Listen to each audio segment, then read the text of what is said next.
Vietnamese forces used hugging tactics to block United States firepower during the Vietnam War. General Nguyen Chi Thanh encouraged troops to engage in close-quarters combat to prevent American airstrikes and artillery fire.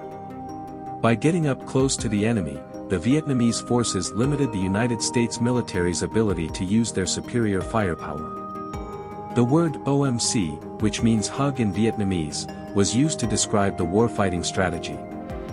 It was a common term in Vietnamese culture, and it was only natural that it became attached to a military tactic. United States military reports acknowledged that the North Vietnamese Army and Viet Cong used hugging tactics to protect themselves from American firepower. American units attempted to counter this by pulling back from contact to allow for close-in supporting fire. In some instances, they were successful in achieving separation between their forces and the enemy to bring in heavy fire support.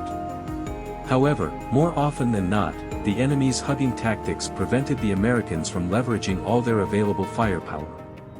In one particular battle at Ap Na Mat in December 1965, American forces were able to repel a Viet Cong attack by using artillery, airstrikes, and helicopter gunships to keep the enemy at bay.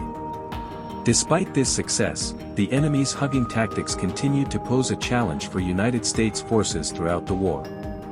During the Battle of Landing Zone Albany in November 1965, a composite battalion of the North Vietnamese Army ambushed the 2nd Battalion, 7th Cavalry, and engaged in close-quarters combat, preventing the Americans from utilizing their available firepower. The intimate nature of the fighting delayed the delivery of critical fire support and resulted in significant casualties for the American forces.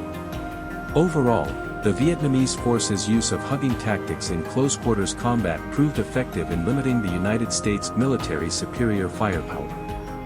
The willingness of Viet Cong units to engage in close combat varied based on their tactical chances of success, highlighting the effectiveness of their tactics during the war.